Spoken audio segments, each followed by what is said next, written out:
Assalamualaikum warahmatullahi wabarakatuh. A'udzu billahi minasyaitonir rajim. Bismillahirrahmanirrahim.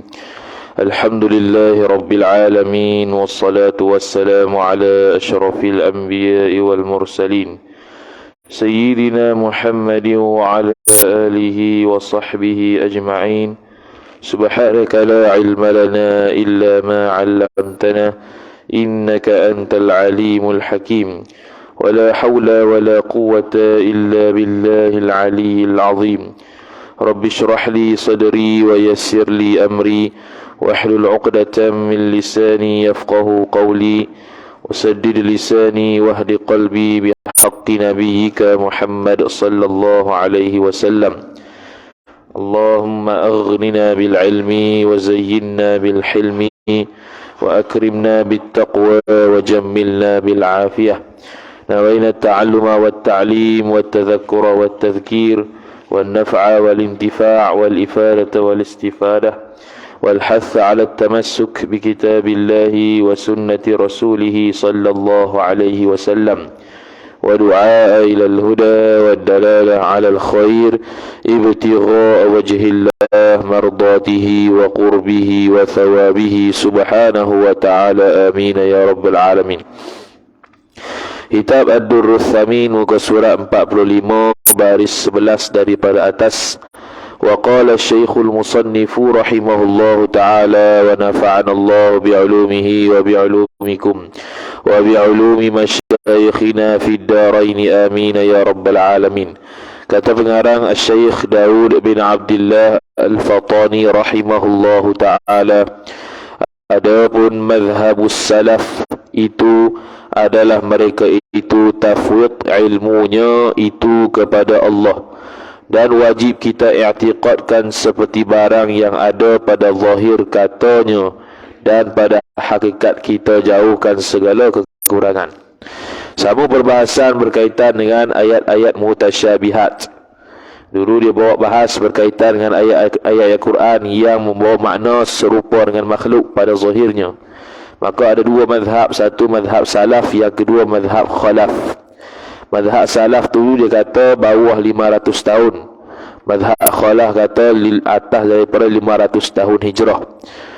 Itu pendapat yang pertama lah. Pendapat yang kedua mengatakan 300 kurun pertama itu salaf, kemudian atas daripada 300 tahun itu ialah khalaf. Maka dulu dia dah bahas berkaitan dengan mazhab khalaf, berkaitan dengan ayat-ayat mutasyabihat, macam mana mereka menghadapi dia. Secara kesimpulannya, ayat-ayat mutasyabihat mazhab khalaf, mazhab yang atas daripada kurun 500 ni, dia takwil ayat-ayat tersebut dengan makna contoh yadullah fawqa aydihim. Dia tidak terjemah, dia tidak mengatakan maksud yad itu dengan makna tangan, kerana tangan itu mustahil bagi Allah kerana dia berbentuk jisim. Maka yad di situ ditakwilkan kepada makna kudrah dengan makna kuasa. Begitu juga Ar-Rahman wa ala arsy istawa. Tuhan yang bernama Rahman istawa atas arash. Istawa situ bukan makna duduk, kerana duduk itu tak serupa, duduk itu ialah serupa dengan makhluk. Maka puak mazhab al-khalaf mentakwilkan istawa kepada istaula, makna menguasai. Begitulah mazhab khalaf, mereka mentakwilkan. Sekarang ni nak bahas pula sifat mazhab salaf, macam mana mereka menghadapi ayat-ayat mutasyabihat daripada Al-Quran ataupun hadis Nabi sallallahu alaihi wasallam. Maka kata musannif rahimahullahu ta'ala, adapun mazhab as-salaf itu adalah mereka itu mazhab as-salaf tafwid ilmunya, ilmu mazhab as-salaf kepada Allah subhanahu wa ta'ala. Nukta. Tafwid di sini maknanya menyerahkan pengetahuan ilmu ni, menyerahkan pengetahuan mereka kepada Allah. Itu cara mereka menghadapi ayat mutasyabihat. Contohnya kita kata yadullah fawqa aydihim. Jadi yad di situ makna tangan ke? Bukan. Dah tu wallahu a'lam. Tak tahu. Mereka serahkan pengetahuan yad itu pada Allah Taala. Apa maksud yad tak tahu. Dah yad tu tangan? Bukan. Kerana dia itu tak serupa dengan makhluk kalau yad tu tangan. Lepas tu lagu mana? Tak ada lagu mana. Wallahu a'lam. Itu cara salaf. Sebab itu kata musannif dulu, salaf itu, mazhab salaf itu aslam, lebih selamat. Lebih selamat dari sudut tidak mentafsirkan ayat Al-Quran sewenang-wenangnya, dari sudut aslam tu, sejahtera tu. Tapi khalaf itu ahkam, lebih bijaksana dari sudut mengelakkan terjemahan maksud syubhat, maksud yang menyerupai Allah dengan makhluk. Itu mazhab khalaf, sebab tu dia takwil. Mazhab salaf tidak takwil, dia tafwid. Dia menyerahkan pengetahuan yad, istawa, wajah itu kepada Allah, bukan maksud anggota, bukan maksud kaifiat, bukan maksud perbuatan yang macam makhluk, bukan. Tu.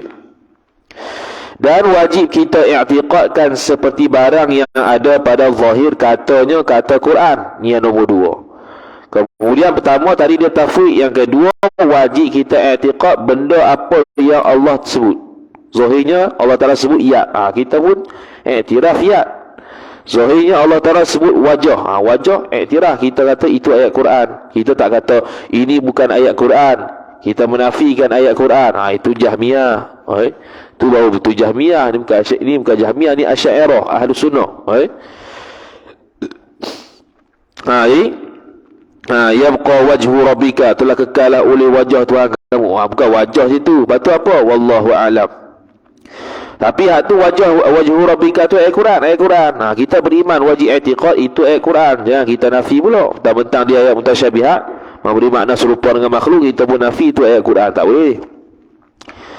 Itu yang kedua. Dan pada hakikat kita jauhkan segala kekurangan. Ini nombor 3. Mazhab as-salaf juga, kita dia menafikan perkara-perkara yang membawa kepada kekurangan pada Allah. Jadi wajah itu kalau sabit pada Tuhan membawa kekurangan pada Allah kerana dia jisim. Kalau tangan bersabit pada Allah Ta'ala, maka menunjukkan Allah Ta'ala lemah kerana dia jisim. Kalau duduk disabitkan pada Allah Ta'ala, maka Allah Ta'ala lemah kerana duduk itu kaifiat makhluk. Jadi semua itu tak layak bagi Allah Ta'ala. Jadi mazhab salaf, dia menyerahkan hakikat, dia menjauhkan tafsiran-tafsiran yang membawa kepada kekurangan kepada Allah Subhanahu Wa Ta'ala. Maka sebab itu dalam mazhab, dalam bab ayat-ayat mutasyabihat ditafsirkan oleh 2 mazhab. Pertama mazhab khalaf, yang kedua mazhab salaf. Seperti kata Imam Malik rahimahullahu ta'ala, kami ketahui erti di atas. Ni Imam Malik kata, kami tahu erti di atas, tetapi tiada kami ketahui hakikatnya, hakikat ayat tu, yakni hakikat maksud ayat tu. Kami tahu ayat tersebut yadullah fawqa aydihim war-rahmanu 'alal 'arsy istawa wa yabqa wajhu rabbika dzul jalali wal ikram innallaha khalaqa adama 'ala suratihi, kata Nabi. Tapi kami tidak mengetahui hakikat maksud tu. Tu salaf. Bukan kata Allah itu ada tangan tapi tak serupa makhluk. Tu lain. Tu bukan salaf, itu salah. Seperti kita kata Allah di atas, tetapi tiada seperti di atas segala yang baru. Ni ya, ayat-ayat ni yang puak sana suka. Dia kata, ni tengok ni, Syekh Daud kata, apa nama tu, Allah Ta'ala di atas, tapi tak seperti atas macam makhluk. Dia bukan macam nak dimaksudkan macam mujassimah ghairus sarihah tu. Kita dah bahas dulu bahawasanya mujassimah ada 2 puak.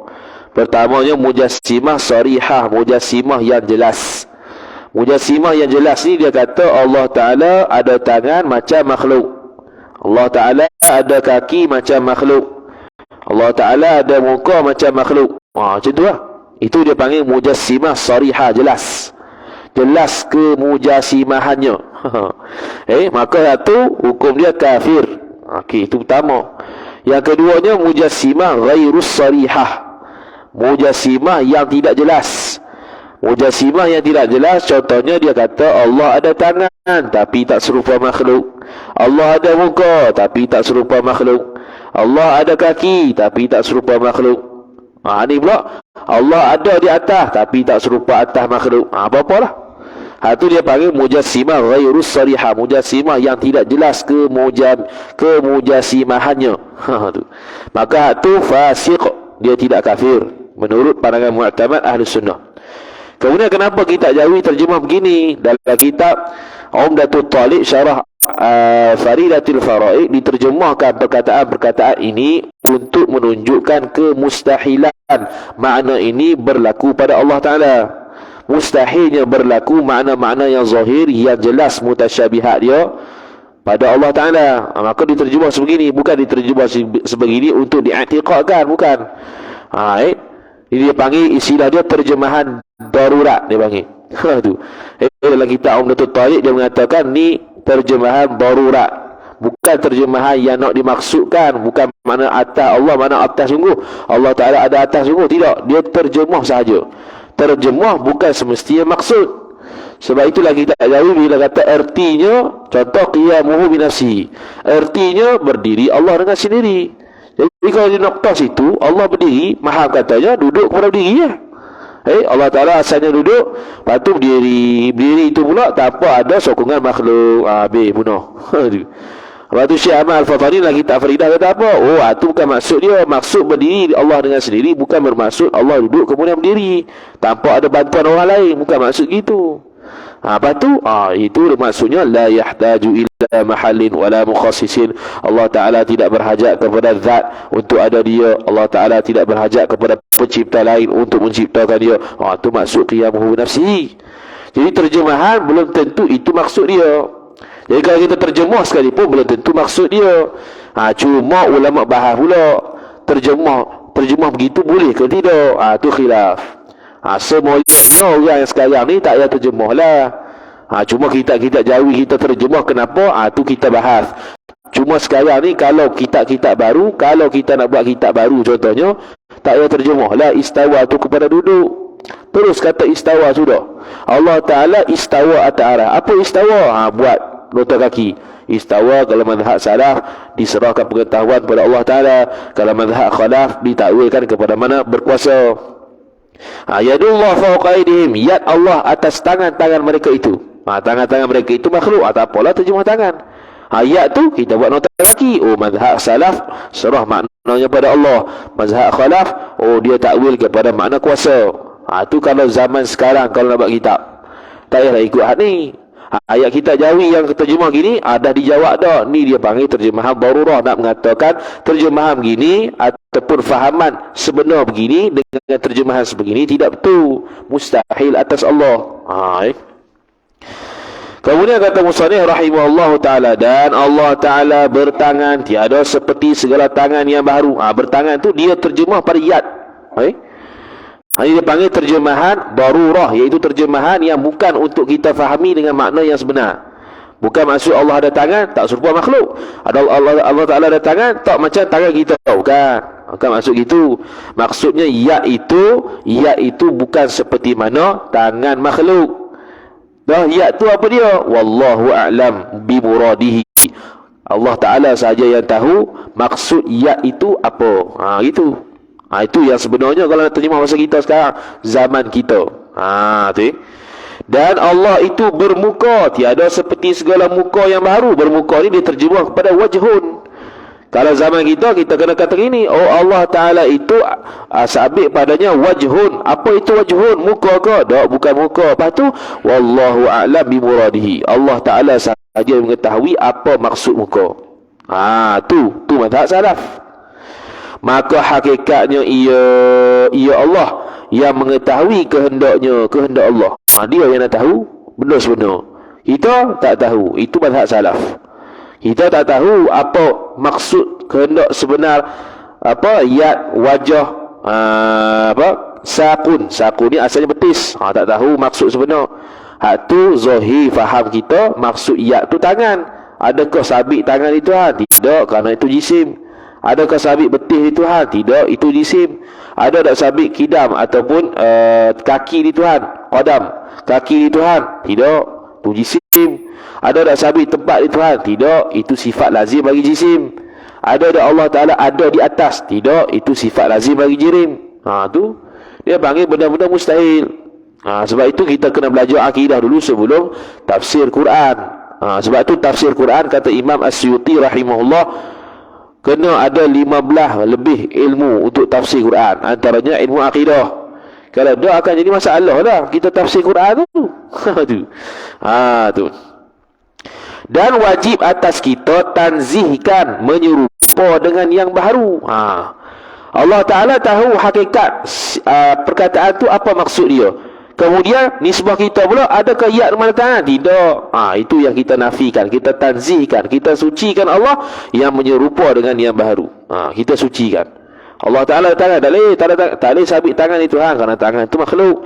Tak boleh sabit kaki di Tuhan kerana kaki makhluk. Tak boleh kata betih di Tuhan kerana betih makhluk. Betih-betih ni makhluk sebab apa? Sebab jisim. Dia itu berdaging bila paha jisim, bila kata betis, paha dia berjisim. Bila kata betih, pahanya berjisim. Kalau kita kata Allah Ta'ala ada tangan tak serupa kita, macam kita cakap lah, saya ada tangan tak serupa monyet. Begitu. Sabit juga tangan tapi tak serupa je. Mana? Sabit di Tuhan tangan tapi tak serupa makhluk. Dah tangan Tuhan ke mana? Sudah. Kita kata Tuhan kita, tangan kita tak sama dengan monyet. Tangan kita lain, tangan monyet lain. Hakikat dia tangan tak? Tangan. Tapi lain je. Allah Ta'ala gitu ke? Allah ada tangan, makhluk ada tangan. Hakikat lain-lain. Tak. Bila ada tangan, sabitnya ada jasad, body dia. Ada body dia, ada tangan. Mesti ada kaki, mesti ada muka, mesti ada mata. Macam-macam. Kemudian maka tiada mengapa muafakat pada nama. Tiada mengapa muafakat pada nama. Dari sudut nama, contoh apa dia? Kalau contoh adalah sifat kudrat. Sifat kudrat Allah Ta'ala. Kita pun ada sifat kudrat. Ada sifat kudrat. Dan sifat kudrat kita dengan sifat kudrat Allah Ta'ala sama ke? Tak sama, tapi nama sama. Dah hakikat beza. Kudrat Allah qadim, kudrat kita baru. Kudrat Allah tidak dicipta oleh siapa-siapa. Kudrat kita Allah cipta. Kudrat Allah Ta'ala baqa, sentiasa ada, tidak binasa. Kudrat kita boleh binasa. Tiba-tiba Allah Ta'ala tarik jadi lumpuh. Wal'ayyadzubillah. Buta boleh tak? Buta boleh dah. Sifat pelihat Allah Ta'ala ada. Allah Ta'ala ada. Kita ada juga. Tapi kita ada pelihat dalam biji mata. Dengan biji mata kita lihat mesti kena ada warna, kena ada cerah, kena ada cahaya baru boleh tengok. Allah Ta'ala tak berhajat pada cahaya untuk lihat. Allah Ta'ala tak berhajat pada biji mata untuk lihat. Nama sama, basar belaka, tapi lain hakikat dia. Tak sama. Nama sama tak ada masalah, jangan hakikat tidak sama. Tu. Kemudian kata musannif rahimahullahu ta'ala, inilah mazhab salaf radhiyallahu ta'ala anhum. Maka adalah dua mazhab salaf dan khalaf, tariq iaitu jalan daripada ahlus sunnah wal jamaah juga. Ini ahlus sunnah wal jamaah, mazhab salaf dan mazhab khalaf. Boleh tengoklah kitab-kitab tafsir Hasyiah Sawi Jalalain, Hasyiah Jamal ala Jalalain dan kitab-kitab tafsir yang lain. Mereka akan hurai mazhab mazhab dua ni, mazhab salaf dan mazhab khalaf dari sudut ayat-ayat mutasyabihat. Contohnya Imam Jalaluddin As-Suyuti rahimahullah bila sampai yadullah fawqa aydihim, itu bukan makna tangan tapi bima yaliqu bihi, dengan apa yang layak dengan dia. Jadi tu maknanya sesuai dengan apa yang layak bagi Allah. Jadi kalau tu makna tangan, itu bukan sesuai dengan Allah Ta'ala. Jadi tu sesuainya apa? Terbit dua mazhab. Mazhab khalaf dia akan takwil yang sesuainya maknanya kuasa. Kalau mazhab salaf, wallahu a'lam, kerana Allah lebih mengetahui, kerana ini kalam dia bukan kalam kita. Jangan pandai-pandai. Tu salaf. Kemudian kata musannif rahimahullahu ta'ala, dan demikian lagi kita i'tiqadkan pula ada bagi Allah beberapa sifat af'alnya, af'al Allah, yakni sifat perbuatan. Maka setengah daripada sifat perbuatan yang disebutkan oleh Imam Al-Ghazali rahimahullah di dalam Usulul Arba'in. Dia ada kitab namanya Usulul Arba'in. Biasa orang pondok ngaji lah kitab tu. Dia ada 40 perkara, 10 tasawuf, 10 akidah, 10 fiqh, lagi satu 10 apa lah. 40. Dia kata dengan kata Imam Ghazali, dan bahawasanya Allah Ta'ala itu tiada yang mawjud bagi segala yang lain melainkan baharu dengan dijadikan kudrat Allah. Ini sifatul fi'li, sifat perbuatan Tuhan. Kata Imam Ghazali, Allah itu tiada yang mawjud. Allah itu tiada yang mawjud, tiada yang ada bagi segala yang lainnya yang lain pada Allah melainkan baharu dengan dijadikan kudratnya kudrat Allah. Yang ini dijadikan baharu tersebut melalui kudrat Allah Ta'ala. Itu menunjukkan perbuatan Tuhan. Semua adanya makhluk, tiadanya makhluk melalui kudrat Allah Subhanahu Wa Ta'ala, melalui zat Allah Ta'ala yang bersifat dengan sifat kudrat. Gitu. Bukan kudrat Allah yang buat dak. Kita kata bahasa kita zat Allah yang bersifat kudrat yang buat. Bukannya kudrat tu asing pada zat dak. Zat Allah yang bersifat kudrat, yang mencipta benda baharu, yang mencipta makhluk Allah. Dan dengan limpah adilnya Allah dijadikan atas yang terlebih elok kejadian tu. Jadi dengan limpah adilnya Allah Ta'ala dijadikan atas terlebih elok kejadian benda baharu tadi. Benda baharu tu jadi elok sebab apa? Dengan limpah kurniaan Allah Ta'ala jadi elok. Tu semua sifat Tuhan, sifat perbuatan Tuhan. Dan terlebih sempurnanya benda yang baharu tadi, dan terlebih adilnya Allah, dan bahawasanya Allah Ta'ala itu empat hakim. Empat hakim. Apa? Yakni terlebih teguh pada perbuatannya. Amat hakim keempat. Empat dulu. Dan bahawasanya Allah Ta'ala itu amat hakim. Hakim itu bahasa Arab. Apa hakim? Yakni terlebih teguh pada perbuatannya Allah. Terlebih teguh pada perbuatan. Makna sabit perbuatan itu, segala kejadian makhluk ni hanya pada Allah, tidak ada pada yang lain. Sabit teguh begitu. Teguh dari sudut Allah sahaja yang buat perbuatan berkaitan dengan makhluk. Kejadian makhluk tu tak ada orang lain. Tu hakimun. Lagi pula hakimun boleh terjemah kalau bahasa Melayu kita amat bijaksana. Tu Lagi pula adil pada segala hukumnya Allah Ta'ala. Dan tiada. Jadi kalau Allah Ta'ala, kalau kita masuk syurga Allah Ta'ala dengan rahmat Allah.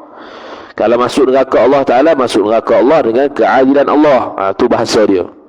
Jadi orang mukmin yang asi, orang mukmin yang bermaksiat, kalau mati dalam keadaan berdosa, boleh tak Allah Ta'ala ampun dosa dia? Boleh. Harus pada syarak dan harus pada akal Allah Ta'ala menghapuskan menghapuskan dosa orang yang jahat, orang yang fasik, orang yang mati fasik. Cuma kita tidak tahulah kita ni dapat ampunan Allah Ta'ala ataupun tidak. Sebab tu kita sembahyang puasa ni. Kalau dah kita pun tak buat juga agamanya, apa Allah Ta'ala ampun belaka dah. Itu murji'ah kata memadai dengan iman. Kita buat jahat lagu mana pun iman tak akan turun. Tu murji'ah bukan ahlu sunnah. Dia puak sesat lain pula. Kemudian kata musannif rahimahullahu ta'ala,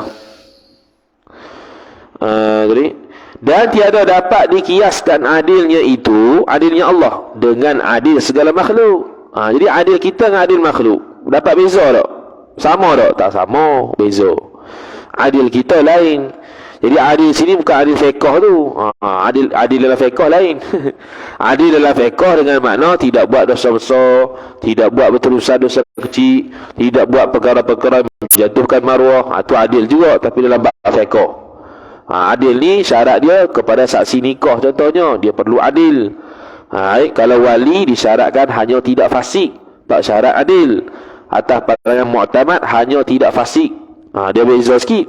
Kalau tak fasik ni mana kalau buat perkara-perkara menjatuhkan maruah, dia tetap boleh jadi wali lah. Sebab syarat wali adamul fisqi, tak fasik saja.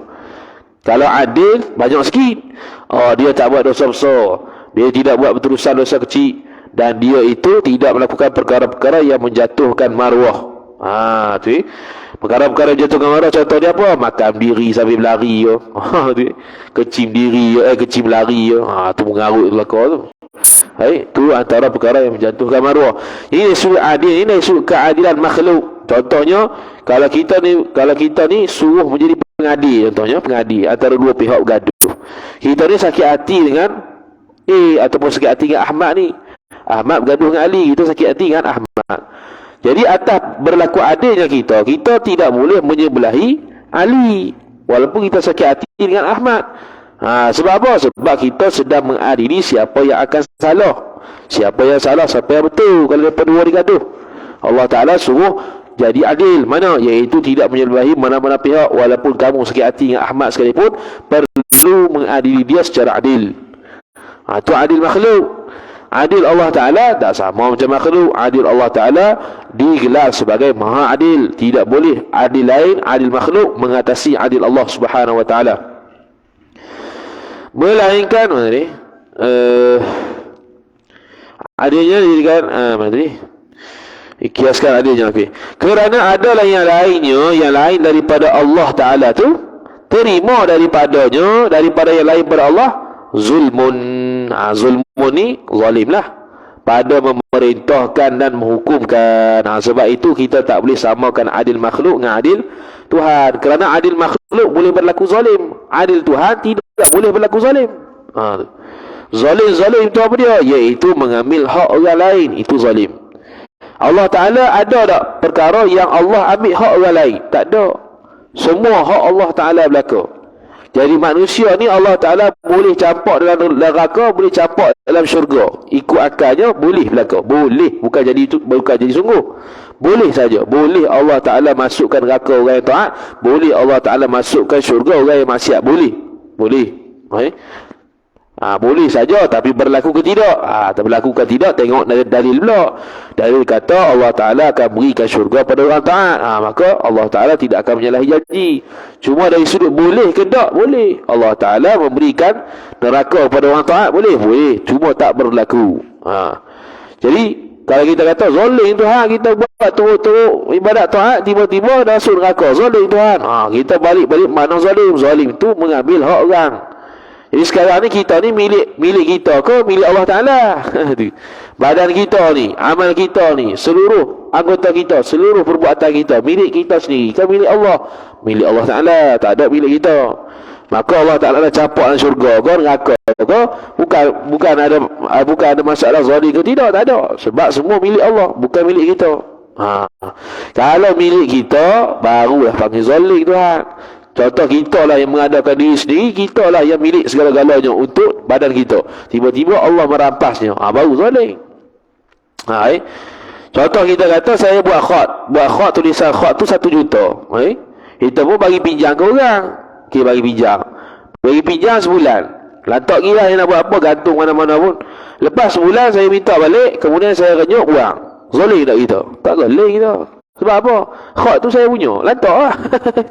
Nak simpan semula ke, nak buang ke, tak panggil zalim. Allah Ta'ala beri pinjam pada kita mata, kaki, tangan, telinga, muka, semua. Lepas tu kita buat taat. Lepas tu Allah Ta'ala capak neraka. Boleh tak? Boleh. Dia sudut boleh saja, cuma tak berlaku. Zalim tak? Tak zalim, sebab tu bukan hak kita, tu hak Tuhan. Tu. Sebab itu adil Allah dengan adil makhluk tidak dapat tandingan, tidak dapat dibandingkan.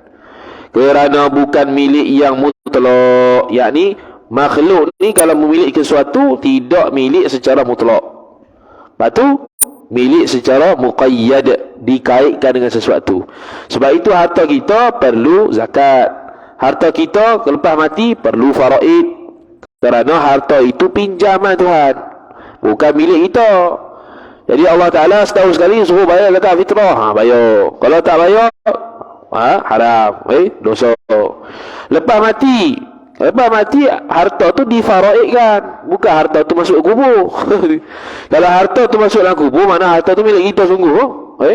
Tak boleh. Kena bayar hutang, hak manusia. Lepas bayar hutang, habis berlaku hutang-hutang tu, baru faraid. Ada lagi hutang kalau contoh dia tu contohnya ialah dia tu asalnya nak buat haji, tiba-tiba tak dapat buat haji, mati dulu. Maka duit tu kena suruh orang buat wakil haji dia. Contoh. Lepas tu baru difaraidkan. Jadi harta tu milik Tuhan. Sebab itu difaraidkan. Sebab itu tidak boleh remeh tentang faraid ni.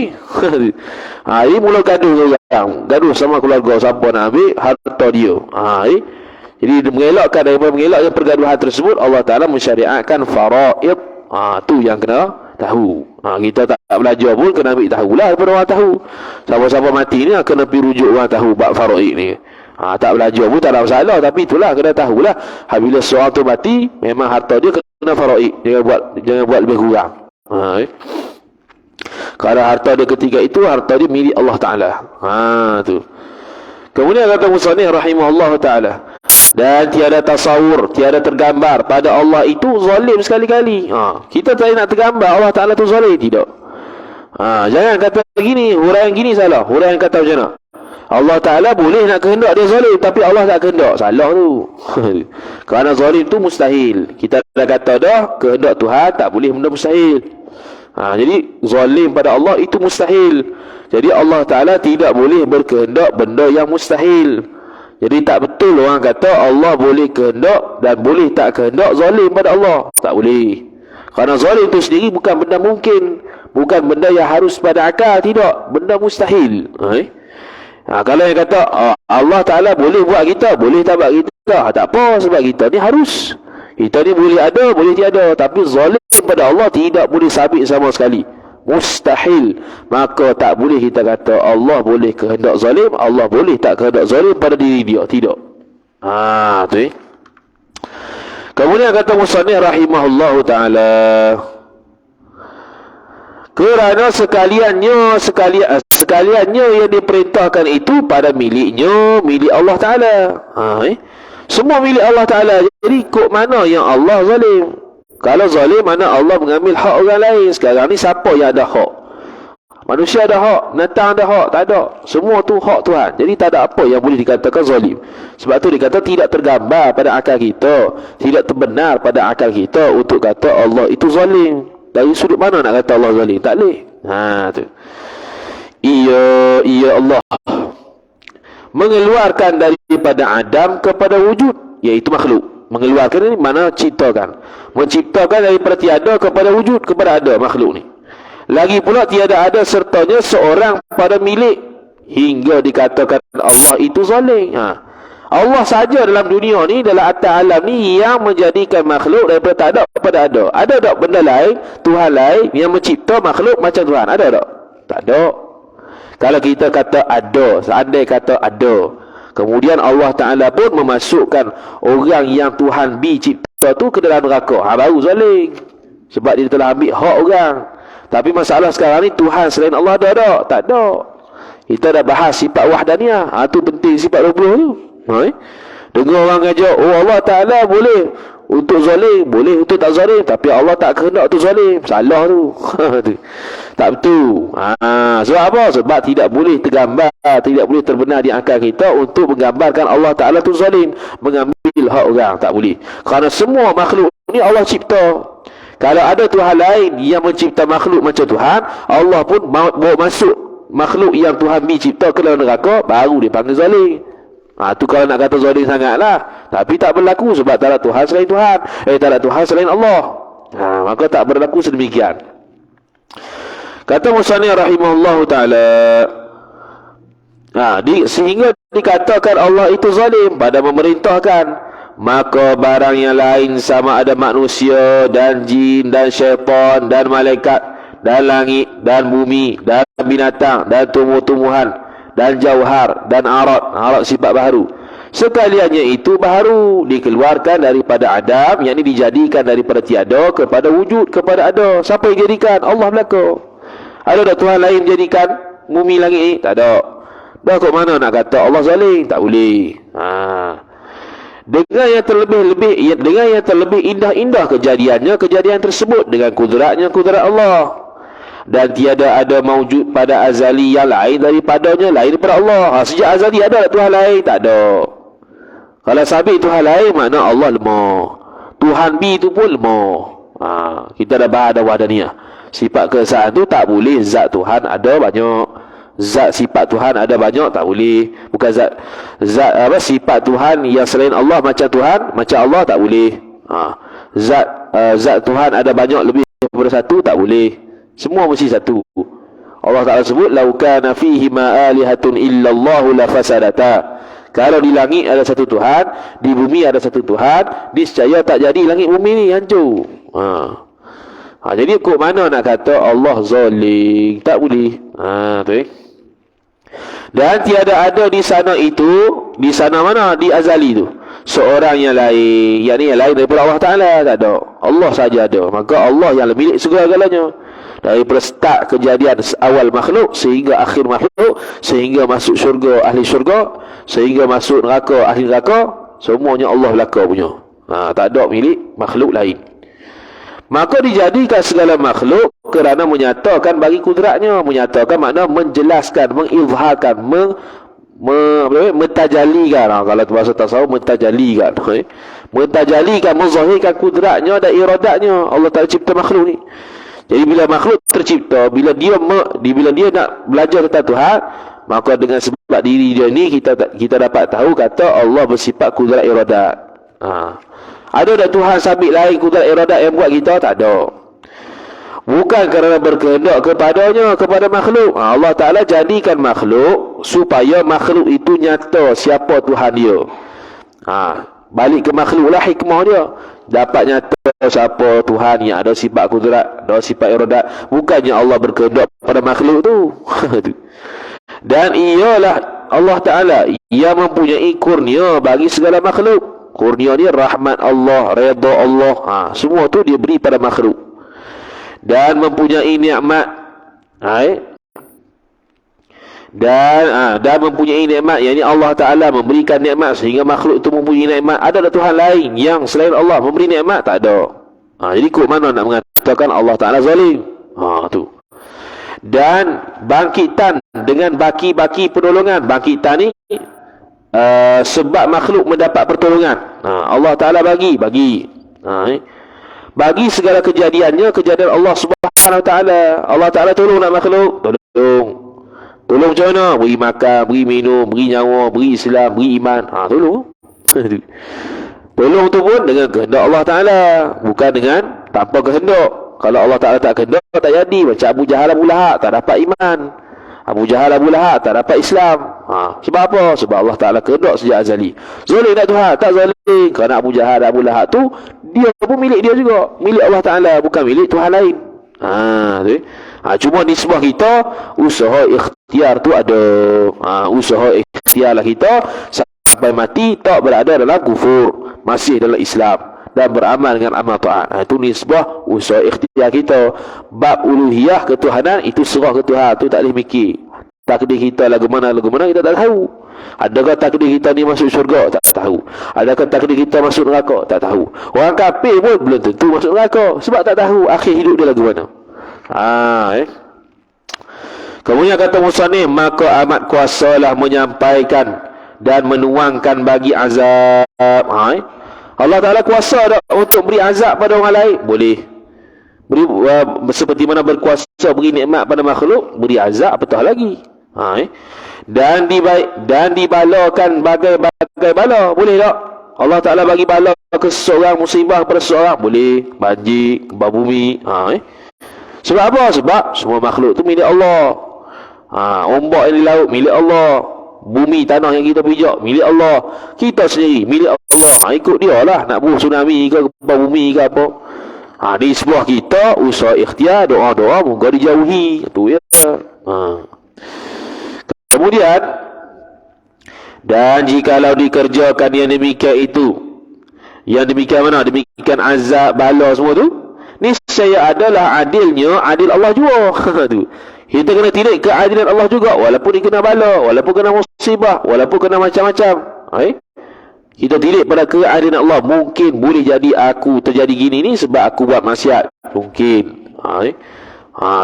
Kita kena fikir ni, sebab kita fikir gitulah. Bukan nak tuduh ke Tuhan, oh zolim Tuhan, aku dah buat apa taat, aku dah main jemaah 25 waktu dah, masih lagi kena bala. Jangan gitu. Orang tasawuf tidak akan tilik kesalahan Tuhan, tapi tilik kesalahan diri. Dan tiada dikatakan ia Allah jahat dan zalim. Bukannya Allah bagi bencana gempa bumi kat Turki tu ke, kita ni banjir ke, oh Allah jahat zalim. Kita ni bukannya tak mayam ni orang kan. Lepas tu keadilan Allah Ta'ala. Dan Allah Ta'ala memberikan pahala di sebalik kesabaran yang kita alami. Mungkin kita ni tak banyak pahala, Allah Ta'ala bagi musibah, kita sabar dengan kita tidak mencarut dan tidak merungut ketika pertama kali kena musibah tu, dapat pahala. Cuma kita lah nilai pahala tu tak berapa orang nampak mana.